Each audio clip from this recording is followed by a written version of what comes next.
Oregon Territory spring of 1869. Dust clawed at the eyes and throats of every man in the outpost as the wind scraped along the crooked boards of makeshift buildings.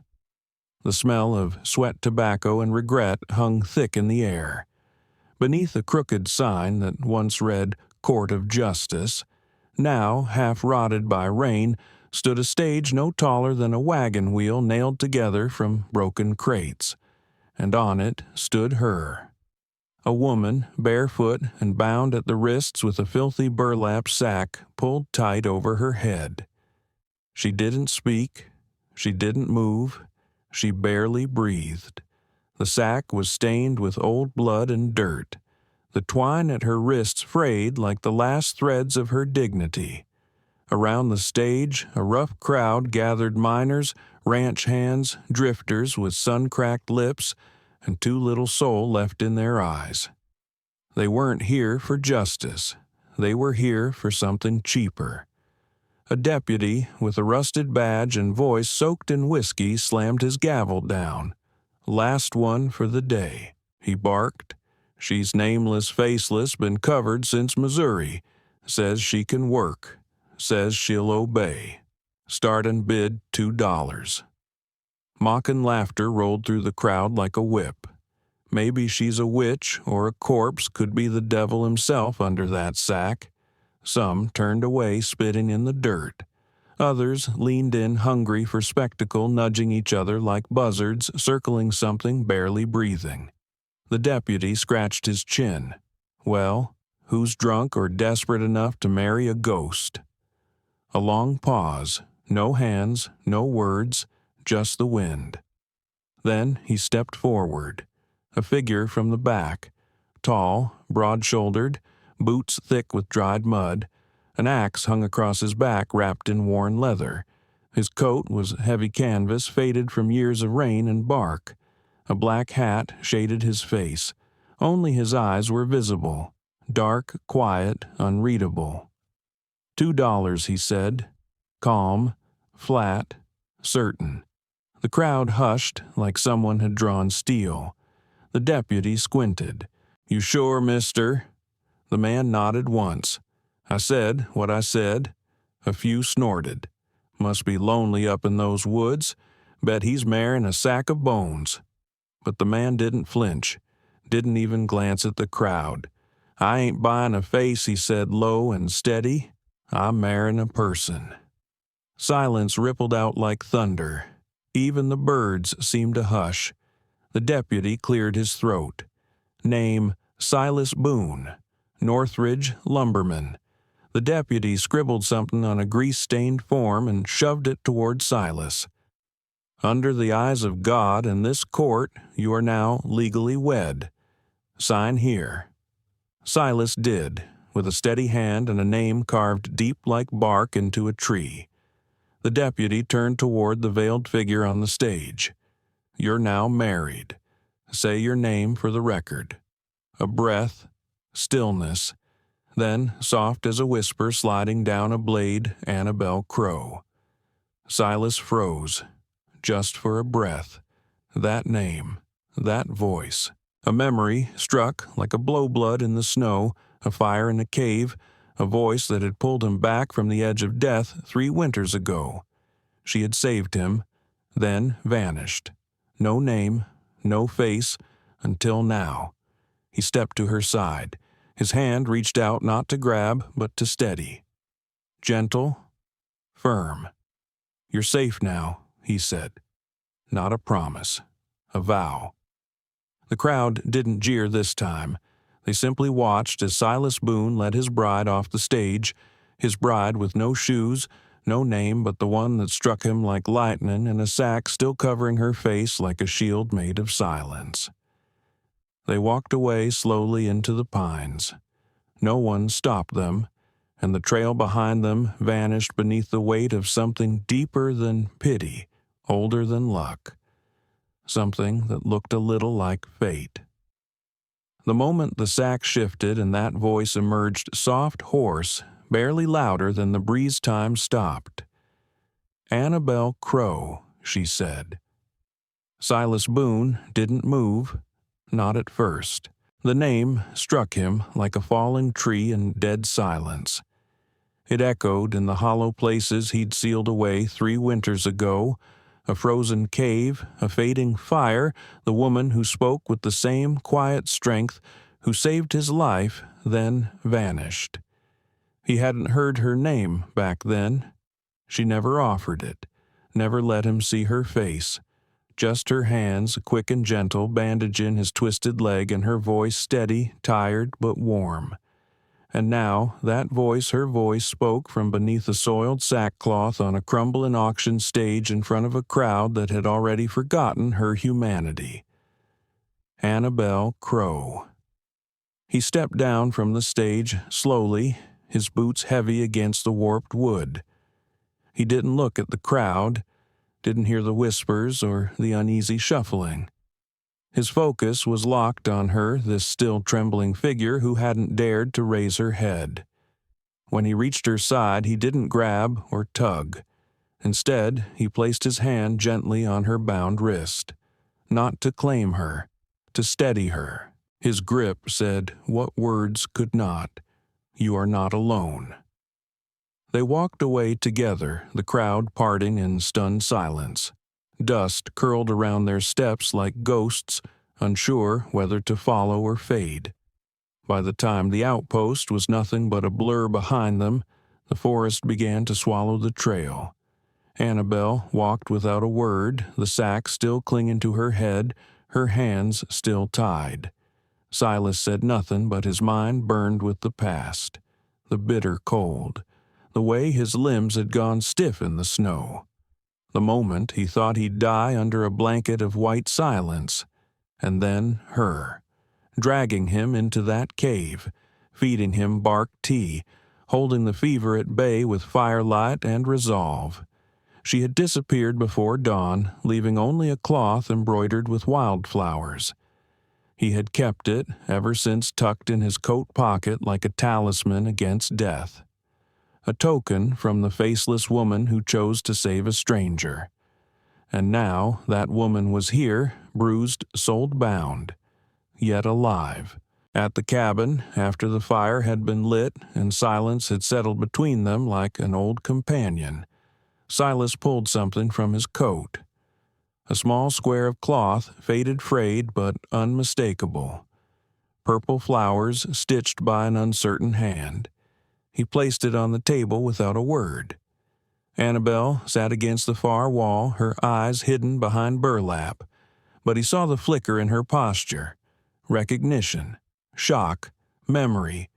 I kept it, he said softly, his voice barely louder than the crackling stove. All these years. She didn't reply, but her breath hitched once, just enough. Silas leaned forward, elbows on knees. You didn't want to be seen. Back then, I didn't ask why. I never forgot you. Or your voice. Still, she said nothing, but she turned her head slightly toward the square of cloth, toward him, and that was enough for now.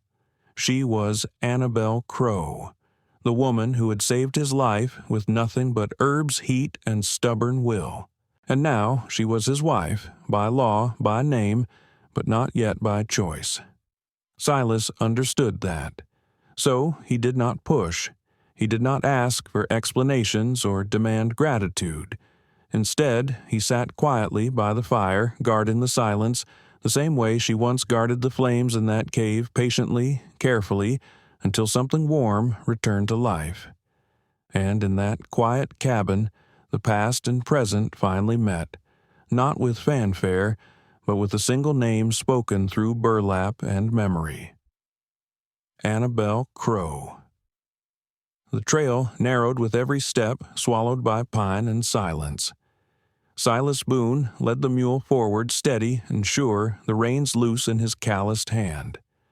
Behind him, Annabelle followed, still barefoot, still bound in silence, the burlap sack tied firm around her head.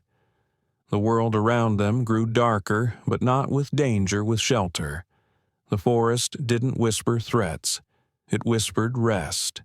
The outpost, the auction, the leering eyes had all faded into the trees. They traveled for hours, neither speaking. But it wasn't awkward silence. It was something else, something carved by shared survival. Annabelle didn't stumble. She never lagged. But her posture spoke of someone who no longer expected mercy.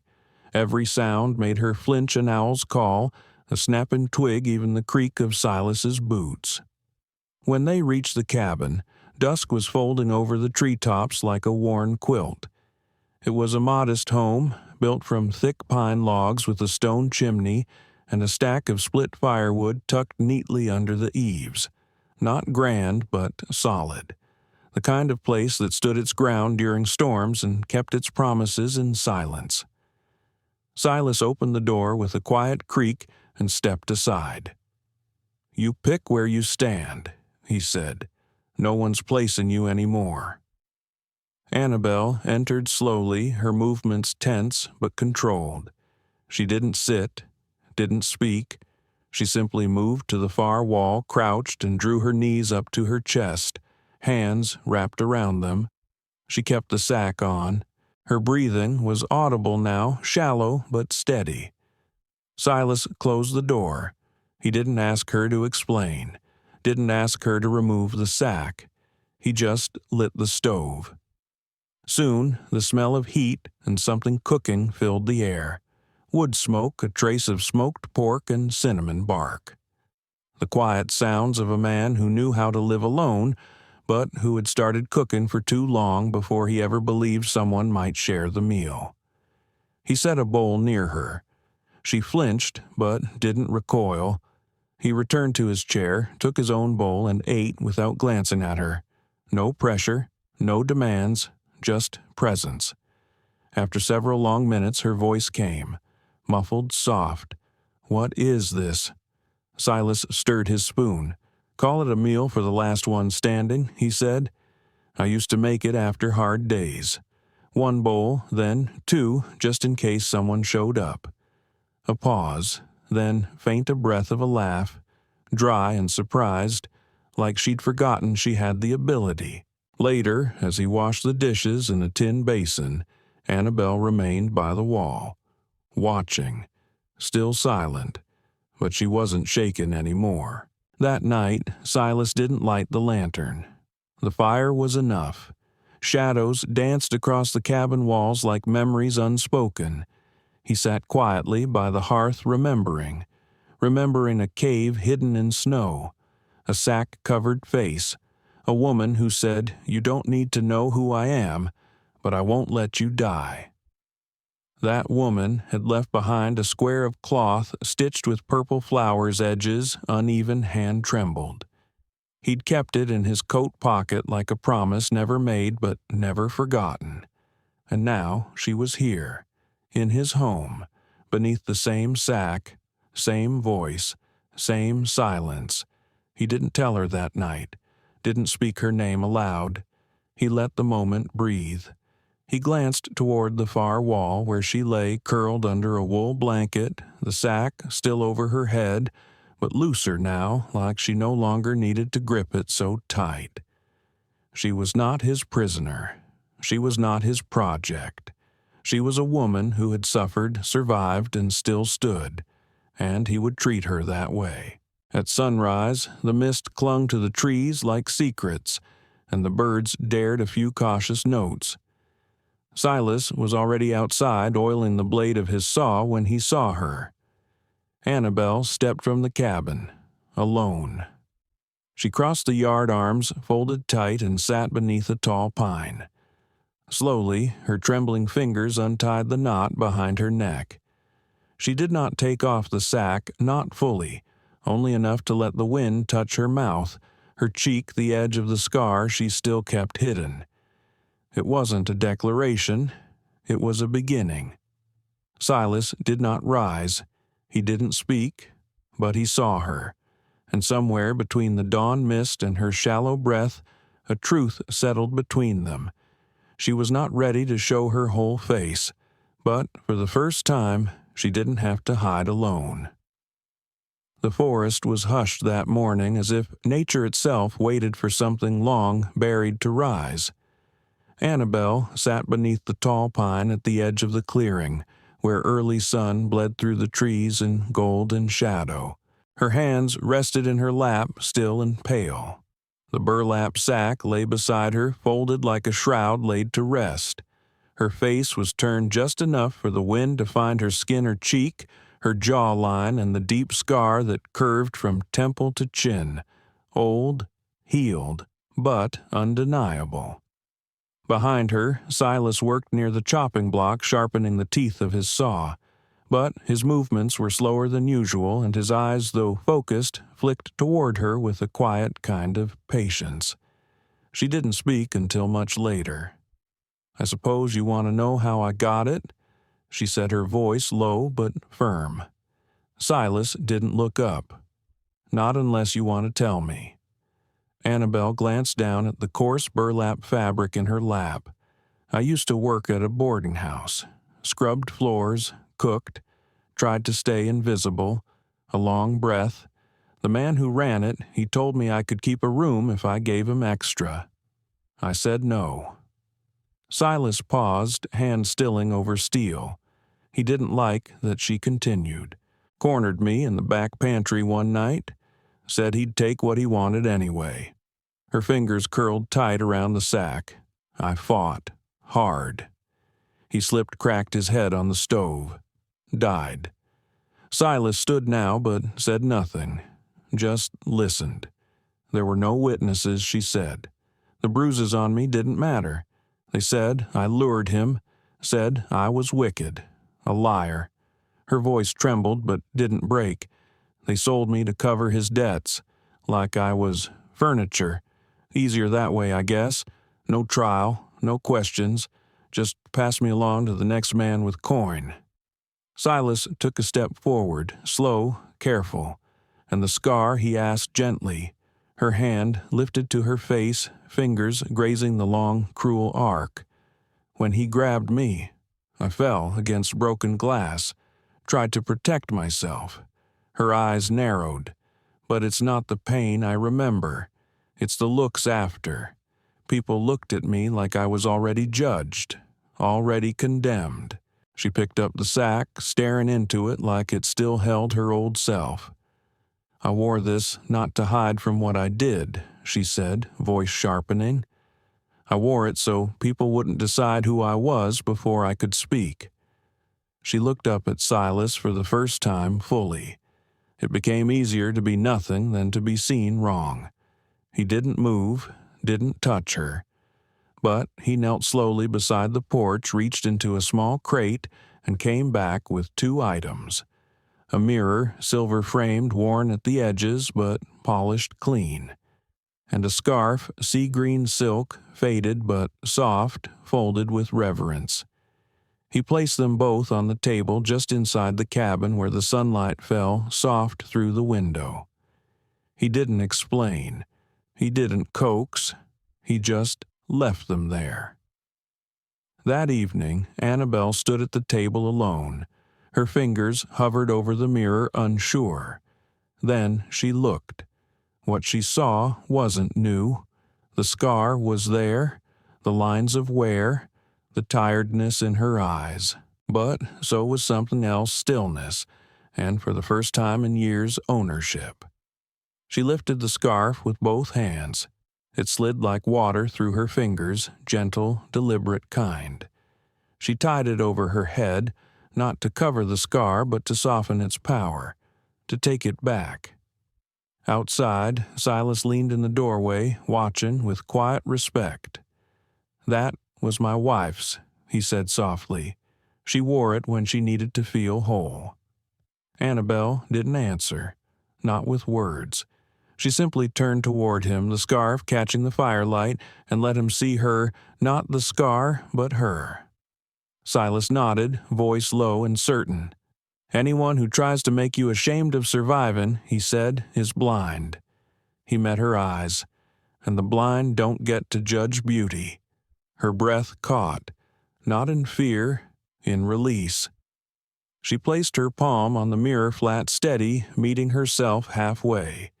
And for the first time in a long, long while, Annabelle Crow let herself be seen. Peace, as it often does in the wild, came in fragile pieces, soft mornings, warm soup, quiet hands learning how to live again. But the past never stayed buried for long, not in the Oregon wilderness and not for a woman like Annabelle Crow. Trouble rode in alone, beneath a sky bruised with stormlight. He arrived on a lean, dust-colored horse. His duster coat was ragged from wind and blood, and his boots bore the scars of miles hunted, not wandered. His name was Cutter, a bounty hunter known along the western trails, not for mercy but for results. He had a nose for fugitives and a taste for whispered rumors.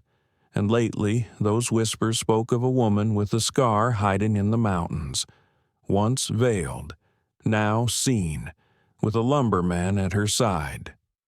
When Cutter reached the timber post near North Ridge, he didn't shout, didn't boast.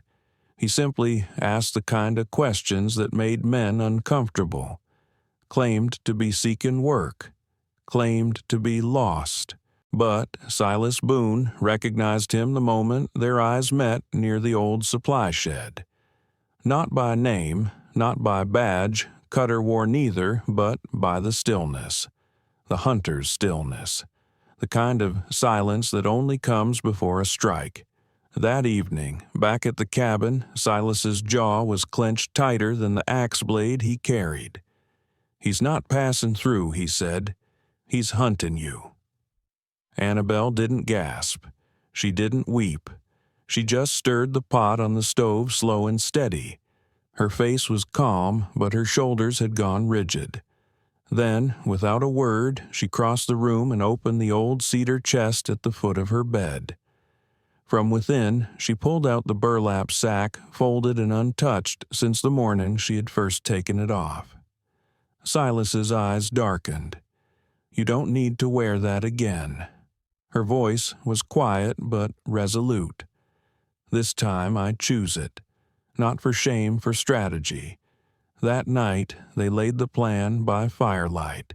Annabelle would ride out alone at dawn, taking the old fire road east, veiled once more, playing the part the world had always forced on her, a ghost girl running. Cutter wouldn't be able to resist. A lone woman, scarred, hunted, vulnerable, but Silas wouldn't be far. He'd ride cross through the mountain pass to the town, bringing the sheriff and 2 ridge patrolmen to the bluff. If all went right, Cutter would follow Annabelle into a trap. Dawn broke with a knife's edge. Annabelle mounted Silas's second horse, the sack tied over her head, her back straight. Her heart pounded, but she didn't tremble. Not this time. She rode east wind cutting at her scarf hooves, slicing the cold trail. By late afternoon, Cutter was on her tail, silent, relentless, his horse moving like it smelled blood. The trap was laid beneath the rock arch just beyond Ridge Bluff. The sheriff waited rifle ready. Silas stood beside him, flint-eyed, jaw set. Cutter arrived just as predicted. He drew first, but not fast enough. A shot cracked through the canyon, not from Cutter's gun. He was dropped to his knees, disarmed, bound, and hoisted over his own horse. The charges: unlawful pursuit, attempted assault, intent to kill. Annabelle watched from the high ridge above, still cloaked beneath the sack. Only when Cutter disappeared down the trail in chains did she ride down slowly to where Silas stood waiting. He reached for her reins, steadied the horse. She didn't dismount right away. Instead, her fingers found the knot beneath her neck, tugged it loose. The sack slid down into her lap. She looked at it, folded it once, then twice. Silas watched her. "What will you do with it?" She looked at him, eyes fierce, voice calm. "It saved me one last time," she said. "Not because it hid me, but because I used it." He nodded slowly. "Then what is it now?" She stared out at the trees, whined, lifting her hair gently. "It's not a cage anymore," she said. "It's proof." Silas tilted his head. "Proof of what?" She smiled, soft but steady. "That even what once broke me can now protect me, if I choose it to." And in that moment she held the sack not as a symbol of what was done to her, but as proof of what she had taken back. Her power, her voice, her choice. The mountains held their breath, the kind of hush that came not before a storm, but before a reckoning. It had been weeks since Cutter's capture. The cabin returned to quiet. The forest softened, but a wound still festered beneath the surface of Annabel Crow's soul, a wound not carved by blade or burlap, but by the world's refusal to believe her. Then, one afternoon, a knock came. Soft, uncertain, the kind of knock that didn't demand entrance but asked permission. Silas opened the door. A woman stood on the porch, dress dusty from travel boots stained red from long roads. She was lean, dark-skinned, and held her hat in both hands like a peace offering. Her voice was quiet but clear. "Name's Mavis Green. I used to work at the Ridley House, kitchen help." Behind Silas, Annabel stepped into view. The second their eyes met, Mavis froze. "I heard you were up this way," Mavis said, her voice shaken, "and I figured it was time I stopped being a coward." The silence between them stretched like taut rope. "Then I saw what happened that night," Mavis whispered. "I saw him drag you into the back room. I heard you scream, heard the crash." She looked down, ashamed. "But I didn't say a damn word." Annabel's hands gripped the doorframe. "I needed the job," Mavis said. "I needed to eat. But that don't excuse silence. I can't take back what I didn't say, but I can speak now, if you'll let me." That night, over tea in the warm cabin light, Mavis told everything. She described the bruises, the hush that fell over the house after the landlord's death, the way the town twisted the story. She recalled how men whispered lies to protect their own, and how Annabel was passed from hand to hand not as a person, but as payment. With Silas's help, they wrote it all down. Names, details, dates. Mavis signed the affidavit in careful, deliberate strokes. Each letter was like a strike against the silence she had once kept. The statement was sealed and sent by horseback courier to the judicial office in town. And then they waited. Days passed. Then weeks. The trees turned greener, the rivers ran clearer, and the shadows around Annabel's shoulders began to lift. Not gone, but lighter. One morning, the sheriff rode up the trail with a leather satchel slung over his saddle. Silas met him on the porch. The man said nothing, just handed over a single envelope wax-sealed bearing the court's crest. Silas walked it inside, breath tight. Annabel sat by the fire. She took the envelope with shaking fingers, broke the seal, read, then read it again. Charges dropped, warrant rescinded, case closed. For a long moment she didn't speak. Then, softly, so softly it might have been wind, she said, "For the first time in my life." She stood, breath catching in her chest. "I don't have to run any more." She walked past the hearth, past the door, past the firewood pile and the trail that once meant escape. She went to the edge of the forest, to the tall pine beneath which long ago she had buried the burlap sack. She knelt there, fingers brushing moss and dirt. She didn't cry, didn't laugh, just closed her eyes, breathing deep the scent of pine and freedom. Justice hadn't come with trumpets. It came with truth, with courage rediscovered, and with the quiet testimony of a woman who had finally chosen to stand beside it. Inside, Silas watched from the window. His shoulders relaxed the weight, lifting not just from her, but from him too. He'd always known she was innocent, But now the world had said it out loud. She returned later with moss on her palms and light in her eyes, and that night, when the fire cracked low and the cabin hummed with peace, Annabelle tucked the folded court letter into the same chest that once held her shame. It did not belong to shame any more. Now it belonged to justice. Spring came gently to the mountains, tiptoeing through the trees like it was asking permission to bloom.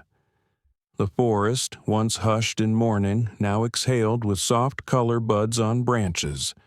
Birdsong and the high canopy wildflowers spilling across the ridge like secrets too beautiful to keep.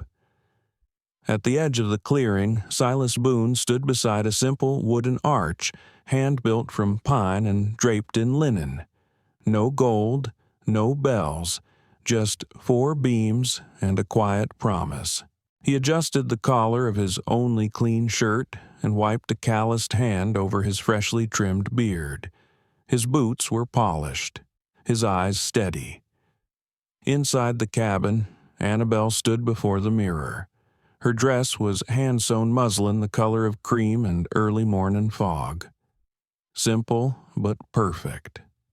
It clung where it should flowed where it needed, and carried the touch of a woman who'd stitched every seam with purpose. But it was what rested atop her head that made her breath catch. Her veil. Once it was a sack-rough burlap soaked in silence, stained by hands that tried to erase her. But now it had been washed, cut, softened, and transformed. Its edges were hemmed with white thread. Along the hem, faint but present, were purple wildflowers embroidered by her own fingers, mirroring the same design she'd once left behind in the snow as a sign she had lived. No longer a shroud, no longer a disguise. A veil not of hiding, but of claiming. She stepped outside. The forest fell still. Even the wind seemed to hold its breath. Mavis Green stood near the arch in a borrowed dress and boots, too big, grinning with her whole face. The old blacksmith leaned on his cane with a bottle of apple brandy tucked under one arm. The shopkeeper's wife held a bouquet of lavender and mountain mint. They weren't many, but they were enough. Silas turned when he heard her steps, and what he saw stopped him. She moved like the earth had finally given her permission to be seen. And she was beautiful. Not because the veil hid the scar, but because she had chosen to wear it on her terms. When she reached him, he took her hands in his rough palms, cradling hers with reverence. His voice, low and unwavering, carried through the hush. No matter what you wear on your face, you've always been the woman I chose. A pause. His voice deepened. And now you're the woman I vow to stand beside, not out of pity, but out of pride. Annabelle's eyes shone, not with tears of sorrow, but with peace. She smiled, not the guarded, quiet curve she'd once worn, but the full, radiant kind that came only after survival. And I vow the same, she whispered. Freely, fully, finally. There was no preacher, no parchment, no crowd. Just wind in the trees 2 hands held and the scent of wild lilac drifting through the woods. When they kissed, soft and sure, the veil fluttered against her cheeks like it, too, had found freedom. A few drops of rain fell gentle as breath. Mavis leaned close to the blacksmith. Never thought I'd see a burlap sack turned into a wedding veil, she whispered. The blacksmith chuckled, eyes misty. Ain't the sack, he said. It's what she turned it into. That evening, as the fire crackled and laughter spilled like lantern light into the trees, Annabelle sat on the porch beside Silas. The veil lay folded in her lap. She ran her fingers along the embroidered edge. Funny, she said. This thing once meant everything I feared. Silas turned toward her, and now she smiled softly. Now it means everything I chose. He reached over, lacing his fingers through hers. They sat that way until the stars came out. and the forest once their prison now held them like home. Because love, when chosen, not forced, not bought, can make even the ugliest threads shine with grace. The sun rose slowly through the trees the next morning, its light golden and curious spilling like honey across the wooden floor of the cabin. The air was still not silent with fear, but hushed with peace, a kind of quiet that could only come after truth had been spoken and received. Inside, Annabelle stood by the window, her fingers tracing the edge of the folded veil on the table. It still smelled faintly of cedar and smoke.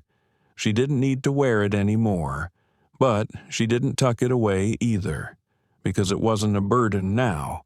It was proof, not of pain, but of how far she had come through it. In the days that followed the wedding, the rhythm of life resumed not as it once was, but as something newly built. Together, Silas and Annabelle mended fences, planted herbs, repaired the cabin roof.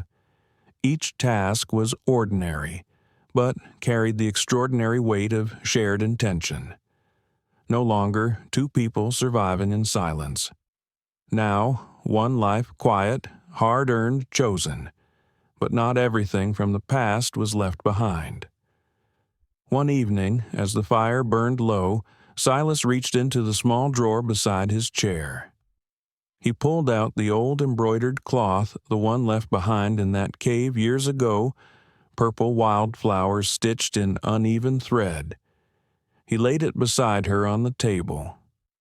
"You left this for me," he said softly. "You saved my life with your hands and disappeared before I could say thank you." Annabelle touched the cloth, gently thumb moving across the stitches. "I didn't think anyone wanted to remember me back then." Silas leaned forward. "You gave me a second chance. You gave me warmth when the world turned to ice." He reached for her hand. "Now I get to do the same." Their fingers entwined. No ceremony, no grand declarations. Just truth. Just choice, because that was the real heart of it all. True love was never about perfection. It wasn't about flawless faces or unscarred skin. It wasn't about erasing the past or pretending the pain never happened. True love was about choosing again and again to stand beside someone not in spite of their scars, but because they dared to carry them and keep walking. Annabelle's face still bore the long curved scar. It didn't fade after vows were exchanged. But what changed was the story it told. It no longer said, "Here is a victim." It said, "Here is a survivor." And the burlap sack, once a tool of shame and silence, once a prison, had become something else entirely. A veil of her own making, a crown stitched with wildflowers, a symbol of the day she took her life back and wrapped it in hope. They did not forget the past. They didn't pretend it hadn't shaped them, but they refused to let it own them. Instead, they turned it into foundation stones beneath their feet, strong enough to carry something as fragile, as fierce, as real as freedom. Freedom to breathe. Freedom to rest. Freedom to be seen and still be safe. And so they lived. Not as the lumberjack and the veiled girl from the auction, but as Silas and Annabelle Boone. Two people who had been broken by a world that forgot to look deeper. Two people who found in each other not a rescue but a recognition. And in the quiet, wild heart of the Oregon woods, they proved what few ever dare believe, that sometimes the very thing that was used to bury you can become the banner you rise beneath. Conclusion: emotional call to action, where love finds its way. The fire burned low in the hearth, casting flickering shadows across the cabin walls. Outside, the wind wove softly through the pine needles, no longer howling, no longer haunted. It had become something gentler, a lullaby of peace, hard won. Inside, Silas and Annabel sat hand in hand, the veil folded between them like a sacred relic, no longer a weapon of shame, but a banner of survival. There was no need for words. Their silence wasn't empty, now it was whole. This was not a story about rescue. This was a story about recognition, about choosing to see what the world refuses to, about taking what once broke you and daring to reshape it into something that protects, empowers, even blesses. And if you've read this far, then you already understand something many never will. That true love, the kind that matters, doesn't come riding and clean and shiny. It comes bruised, burned, beautiful because it endured. Annabel Crow was never meant to survive. She was supposed to vanish into silence, into shame, into a system built to erase women like her. But she didn't. She lived. She chose. She stitched her pain into a veil and walked down an aisle of wildflowers and pine needles. She didn't escape her story, she reclaimed it. And Silas Boone, the quiet man who once chopped trees just to survive the loneliness, didn't become her savior. He became her witness. He stood by her, not to fix, but to stand still long enough for her to rise. This is only the beginning. The Wild West Love Stories series is about more than romance. It's about the kind of love that grows in the ashes, the kind that walks through fire, the kind that knows scars and stays anyway. Because in the rugged corners of America's forgotten frontier, there were men and women who dared to build more than cabins. They built trust, hope, second chances. And they did it with dirt under their nails, pain in their past, and light still burning in their hearts. If this story stirred something in you, if it made you cry, made you breathe deeper, made you believe again in the power of human connection, then you've found your place. You're not just a reader. You're a rider with us, and we have so many more trails to travel. So saddle up, subscribe to Wild West Love Stories, tap the bell so you never miss the next ride. Because around here, the road is rough, but love always finds its way through. And remember, where bullets missed hearts didn't. And sometimes, the hardest journey isn't across the land, it's back to yourself.